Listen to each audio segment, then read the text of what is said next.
ভালো মতো একটা প্রভাব হাইকোর্টে পড়েছে বলা চলে। তাহলে কি মমতা বন্দ্যোপাধ্যায় কোথাও কি যে বিভাজনের রাজনীতি তিনি করতে চেয়েছিলেন, সেই বিভাজনের রাজনীতি একদমই হাইকোর্ট থেকে শুরু করে কোর্ট চত্বর, প্রতিটি কোর্ট চত্বর সাংঘাতিক প্রভাব। আরেকটা বিবাদ বলা চলে সৃষ্টি হচ্ছে বা সৃষ্টি করা হচ্ছে। মলয়বাবু শ্যামলবাবুকে নাকি রাস্তা দেখা যাচ্ছে না, তারা সমর্থন জানাচ্ছে না, এইরকম না না, একদমই এইরকম না। একটা গুজব রটাচ্ছে, না না, স্যার। এটা মিথ্যা গুজব। আমার সাথে কিছুক্ষণ আগেই কথা হয়েছে। দেখুন, মলয়বাবু শ্যামলবাবুরা মূল মামলাকারী, হুম, ফলে তারা মামলার সাপেক্ষে ভাবেন। সুপ্রিম কোর্ট কি বলেছে? 25% এরিয়ার দিয়ে ইমিডিয়েট মিটিয়ে দিতে হবে। এখনো পর্যন্ত 25% এরিয়ার দিয়ে পায়নি। সরকার যেটা চাইছেন যে চুপ করিয়ে দিতে, কর্মচারীরা সেটা মেনে নেবেন না, তাই তারা আজকে ধর্মঘট করেছেন, একটা সফল ধর্মঘট করেছেন। এই মামলাটা যদি না থাকতো না, আজকের এই আন্দোলনও থাকতো না, আজকে এত অন্য পর্যন্ত এগোতো না। এগোতো না। সেই আইনগত দায়বদ্ধতার জায়গা থেকে তারা যা করা উচিত সেটা নিশ্চিতভাবে করেছেন, কারণ তারা কিন্তু মূল মামলাকারী, এটা মাথায় রাখতে হবে। আইনগত লড়াইয়ে ফোকাস করাটা বেশি জরুরি। সেটা যদি না হয় এবং সেখানে যদি কোনো প্রকার বিচ্যুতি হয়, তাহলে কিন্তু এই লড়াইটা একেবারে পঞ্চত্ব প্রাপ্তি হয়ে যাবে। সেটা কখনোই করা উচিত নয়। স্যার, একাধিক কর্মী সংগঠনের ডাকে আজ ধর্মঘট ছিল, কিন্তু ধর্মঘটের দিন সকালবেলায় আমরা দেখলাম জেলা স্তরে বিভিন্ন জায়গায় বাইক বাহিনীর দাপট। এই বাইক বাহিনী কি তৃণমূলেরই অন্য কোনো হাতিয়ার? দেখুন, আমি মনে করি যে কোনো গণতান্ত্রিক আন্দোলনের উপর যারা আক্রমণ করবে তারা একেবারে অগণতান্ত্রিক পদক্ষেপ নিয়েছে এবং প্রশাসনের সেই নিয়ে ব্যবস্থা গ্রহণ করা উচিত। এবার বুঝতে হবে আন্দোলনটা কিসের জন্য। ডিএ কর্মচারীদের আইনসঙ্গত অধিকার আদালতের দ্বারে 7 বার প্রতিষ্ঠা পেয়েছে। লড়েছি মামলা একেবারে কলকাতা হাইকোর্ট থেকে শুরু করে সুপ্রিম কোর্ট পর্যন্ত 7 বার জিতেছি। 7 বার জেতার পরে এটা প্রতিষ্ঠা পেয়েছে ডিএ কর্মচারীদের আইনসঙ্গত অধিকার। এই অধিকার প্রতিষ্ঠার লড়াইয়ে যেমন কর্মচারী সংগঠন রয়েছে, confederation of state government employees রয়েছে, মলয় মুখোপাধ্যায়রা রয়েছে, সেরকম তার সঙ্গে এই ডিএ আন্দোলনে, রাস্তার লড়াইয়ে, অফিসিয়াল লড়াইয়ে, স্কুলের লড়াইয়ে, বিভিন্ন সে বিডি অফিস থেকে শুরু করে এসডি অফিস, ডিএম অফিস থেকে শুরু করে সরকারি সমস্ত দপ্তরে যে লড়াই, সেই লড়াই রয়েছে বিভিন্ন সংগঠন। সেখানে কোঅর্ডিনেশন কমিটি রয়েছে, এবিটিএ রয়েছে, এবিপিটিএ রয়েছে, 12 জুলাই কমিটি রয়েছে, হাইকোর্ট কর্মচারী সমিতি রয়েছে, বিভিন্ন মানে কোর্ট স্টাফ অ্যাসোসিয়েশন রয়েছে, বিভিন্ন, তারা প্রতিটি কর্মচারী সংগঠন তারা এই লড়াইয়ে আছে। যৌথ মঞ্চ সহ প্রত্যেকে এই লড়াইয়ে আছে। এই লড়াই একেবারে যৌথ লড়াই। একদিকে আদালতের লড়াই, অপরদিকে রাস্তার লড়াই। এই উভয় লড়াইয়েই সকলে রয়েছেন। এই কারণেই, তার কারণ হচ্ছে ডিএ কর্মচারীদের আইনসঙ্গত অধিকার এটা প্রতিষ্ঠা পেয়েছে। সুপ্রিম কোর্ট কি বলেছে? 25% এরিয়ার ডিএ ইমিডিয়েট মিটিয়ে দিতে হবে। এখনো পর্যন্ত 25% এরিয়ার ডিএ পায়নি। কর্মচারীদের পক্ষ থেকে কন্টেম্প্ট হয়েছে। অপরদিকে আপনি দেখবেন যে সরকারের পক্ষ থেকে এমএ এবং রিভিউ উভয়ই হয়েছে। সব প্রসিডিংসগুলো পেন্ডিং সুপ্রিম কোর্টের সামনে, কিন্তু রায়টি হয়ে গেছে। তারপরে কিন্তু এখনো রায় অল্টার্ড হয়নি, বা রায়ের পরবর্তীতে কোনো প্রকার কোনো নির্দেশ নেই, কিন্তু রায়টা বলবৎ হচ্ছে না। ফলে কর্মচারীরা তারা উদ্বিগ্ন। তারা বলবৎ করানোর জন্য তারা গণতান্ত্রিক পথ অবলম্বন করেছে। এই গণতান্ত্রিক পথের যদি কেউ বাধা প্রদান করে, তাহলে জানতে হবে সেটা অগণতান্ত্রিক পদক্ষেপ। যারা অগণতান্ত্রিক পদক্ষেপ নেবেন, গণতন্ত্র তাদের কখনোই ক্ষমা করে না। দেখো, সংবিধান স্বীকৃত অধিকার সেটা হচ্ছে যে আমি আমার গণতান্ত্রিক পথে আন্দোলন করতে পারি। ফলে যদি কেউ পিসফুল ডেমনস্ট্রেশন দেখান, সেখানে কখনোই আক্রমণ করা সেটা একেবারেই অনুচিত, বেআইনি, এবং প্রশাসনের উচিত তাদের বিরুদ্ধে উপযুক্ত ব্যবস্থা গ্রহণ করা।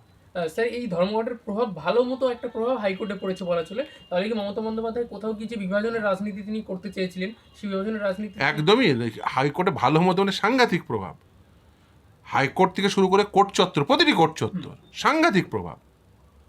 এবং আপনি অফিসগুলোতে যান, সেখানেও দারুণ সাড়া। কারণ কি?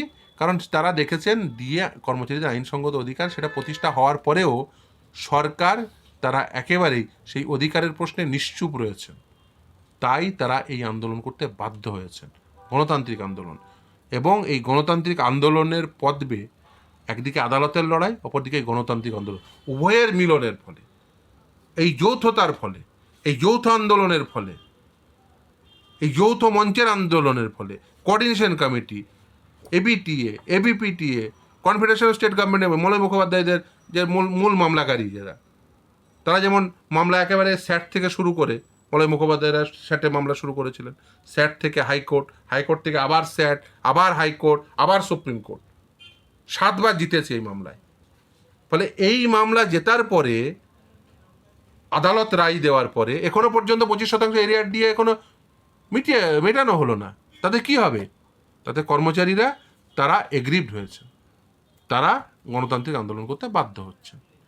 দুর্ভাগ্য এটাই যে একদল মানুষ চাইছেন গণতান্ত্রিক পথ থেকে সরিয়ে দিতে কর্মচারীদের, আর কর্মচারীরা চাইছেন না, তারা সাংবিধানিক পথে, গণতান্ত্রিক পথে, একদিকে যেমন সাংবিধানিক পথে সর্বোচ্চ ন্যায়ালয় দ্বারা প্রতিষ্ঠা পেয়েছে তাদের অধিকার, অপরদিকে সংবিধান স্বীকৃত গণতান্ত্রিক অধিকার তারা প্রয়োগ করতে চাইছেন। আর সরকার চাইছেন আর্বিট্রারিলি একটা নোটিফিকেশন দিয়ে তাদের সেই অধিকার প্রয়োগের প্রশ্নে, তাদের যে অধিকার চর্চার প্রশ্নে তাদের নিশ্চুপ করে দিতে। তারা এই নিশ্চুপতায় তারা কখনোই চুপ করে বসে থাকবেন না। সরকার যেটা চাইছেন যে চুপ করিয়ে দিতে, কর্মচারীরা সেটা মেনে নেবেন না। তাই তারা আজকে ধর্মঘট করেছেন, একটা সফল ধর্মঘট করেছেন। ফলে কর্মচারীদের যে অধিকার, সেই অধিকারের প্রশ্নে কর্মচারীরা যেমন ধর্মঘটে রয়েছেন, আন্দোলনে রয়েছেন, অপরদিকে কোর্টের লড়াই, আদালতের লড়াইয়ে নিশ্চিতভাবে যেমন লড়াই আগে ছিল সেই লড়াই চলবে। এবং এই যে 25% এরিয়া দিয়ে ইমিডিয়েট মিটিয়ে দিতে হবে যে নির্দেশ, সেই নির্দেশের সাপেক্ষে যে কন্টেম্প, সেই কন্টেম্প আশা করি অতি দ্রুততার সঙ্গে সেই মামলা নিশ্চিতভাবে উঠবে এবং উপযুক্ত নির্দেশ সর্বোচ্চ ন্যায়ালয় দেবে। স্যার, আরেকটা বিবাদ বলা চলে সৃষ্টি হচ্ছে বা সৃষ্টি করা হচ্ছে, মলয়বাবু শ্যামলবাবুকে নাকি রাস্তা দেখা যাচ্ছে না, তারা সমর্থন জানাচ্ছে না, এইরকম না না, একদমই না, একটা গুজব। না না, এটা মিথ্যা গুজব। আমার সাথে কিছুক্ষণ আগেই কথা হয়েছে। দেখুন, মলয়বাবু, শ্যামলবাবুরা মূল মামলাকারী, ফলে তারা মামলার সাপেক্ষে ভাবেন। তার কারণ তারা যেহেতু মূল মামলাকারী, কারণ দেখুন মূল মামলাকারী তার দায়িত্ব অনেক বেশি। ফলে মূল মামলাকারীদের যে দায়িত্ব, যে তারা সেই সাপেক্ষে তারা নিশ্চিতভাবে এই আন্দোলনকে তারা নৈতিক সমর্থন করেছেন। আমার সাথে কিছুক্ষণ আগেই কথা হয়েছে, তারা নৈতিক সমর্থন করেছেন, তারা আন্দোলনে সমর্থন করে তারা কিন্তু মামলাটা, কারণ হচ্ছে এই মামলাটা যদি না থাকতো না, আজকের এই আন্দোলনও থাকতো না, আজকে অন্য এগোতো না। ফলে তারা যে পরিশ্রম করেছে, সেই পরিশ্রমকে কেউ নিশ্চিতভাবে প্রশ্ন তুলে, নিশ্চিতভাবে তাদের যে পরিশ্রম, সেই পরিশ্রমকে কেউ ছোট করবেন না। তার কারণ এই লড়াইটা কিন্তু তারা 2016 সাল থেকেই লড়ে আসছেন। তারা এই আন্দোলনকে নৈতিক সমর্থন করেছেন এবং শুধু তাই না, তাদের যা যা করা উচিত তারা সমস্ত কিছু করেছেন, কিন্তু তারা মাথায় রাখতে হবে তারা কিন্তু মূল মামলাকারী।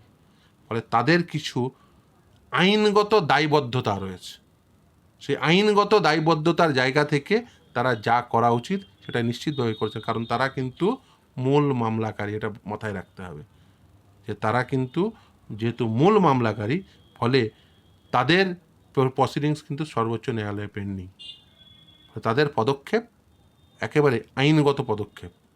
একদিকে আইনগত পদক্ষেপ যেমন আছে, তার সঙ্গে রাস্তার লড়াই, উভয় লড়াইয়ের যৌথতার ফলেই ঈপ্সিত লক্ষ্যে পৌঁছতে হবে। ধর্মঘট আন্দোলন এটা গণতান্ত্রিক আন্দোলন, এটা সাংবিধানিক অধিকার। এই সাংবিধানিক অধিকারের চর্চা কর্মচারী, সমস্ত কর্মচারী সংগঠন, এবিটিএ, এবিটি, আমার সঙ্গে প্রত্যেকের কথা হয়েছে, এবিটিএ কোঅর্ডিনেশন, 12 জুলাই কমিটি সহ প্রত্যেকে, হাইকোর্ট কর্মচারী সমিতি, কোর্ট স্টাফ অ্যাসোসিয়েশন, প্রত্যেকে তারা এই সংগঠন, এই যে লড়াইয়ে আছেন এবং এই লড়াইয়ে থেকে তারা তাদের ঈপ্সিত লক্ষ্যে পৌঁছতে চাইছেন। অপরদিকে যারা মূল মামলাকারী, কোঅর্ডিনেশন কমিটি, তারাও সমর্থন জানিয়েছেন এবং সমর্থন জানিয়ে, নৈতিক সমর্থন জানিয়ে তারা আইনগত লড়াইয়ে বেশি ফোকাস করেছেন। তার কারণ হচ্ছে আইনগত লড়াইয়ে ফোকাস করাটা বেশি জরুরি। সেটা যদি না হয় এবং সেখানে যদি কোনো প্রকার বিচ্যুতি হয়, তাহলে কিন্তু এই লড়াইটা একেবারে পঞ্চত্ব প্রাপ্তি হয়ে যাবে। সেটা কখনোই করা উচিত নয়, কারণ লড়াইয়ের বিভিন্ন স্ট্র্যাটেজি থাকে, সেই স্ট্র্যাটেজি অনুযায়ী তারা লড়ছেন। এবং মলয়বাবু, শ্যামলবাবু অত্যন্ত তারা এই যে কর্মচারী সংগঠনের যে আন্দোলন, সেই আন্দোলনে তাদের যে দীর্ঘ ইতিহাস রয়েছে। তার কারণ এটা ভাবার কোনো কারণ নেই যে তারা আজকেই শুধুমাত্র মামলা করছেন বা আন্দোলন করছেন। তারা ইভেন বাম আমলেও একইভাবে তারা কর্মচারী সংগঠন করেছেন এবং তারা নিজেরাই তারা তুলনা করছেন যে বেসিক্যালি কি ছিল আর কি হলো, কি আগে পেয়েছিলাম আর বর্তমানে কি পাচ্ছি। তারা এই আন্দোলনে নৈতিক সমর্থন করছেন এবং অপরদিকে আইনগত লড়াইয়ে তারা মূল ফোকাস করছেন, তার কারণ তাদের এই মুহূর্তে কোনো প্রকার একটি ভুল পদক্ষেপ, কারণ বুঝতেই পারছেন বিভিন্ন দিকে প্রভোকেশন রয়েছে, সেই প্রভোকেশনের ফলে তাদের পক্ষে একটি ভুল স্টেপ প্রভোগ করবে, ভুল স্টেপ কিন্তু মূল লড়াইয়ে সেটা দুর্বল করে দেবে, তার কারণ তারাই হচ্ছে মূল মামলাকারী সংগঠন। স্যার আমার শেষ প্রশ্ন হবে, এই শেষমেশ এত কিছু করেও ডিএ নিয়ে এখনো মমতা বন্দ্যোপাধ্যায় গড়িমসি করছেন, শেষ পর্যন্ত কি করলে ডিএ পাওয়া যাবে? না, ডিএ তো দিতেই হবে, 7 বার জেতা মামলা, সর্বোচ্চ ন্যায়ালয় বলেছে 25% এরিয়ার ডিএ এক্ষুনি মিটিয়ে দিতে হবে, ফলে 25% এরিয়ার ডিএ মিটিয়ে দেওয়ার যে নির্দেশ, সেই নির্দেশ নিশ্চিতভাবে এই পালন করতেই হবে, না হলে কন্টেম্প্ট হবে, মানে এটা কন্টেম্পচুয়াস অ্যাক্ট বলে ধরে নেবে সুপ্রিম কোর্ট।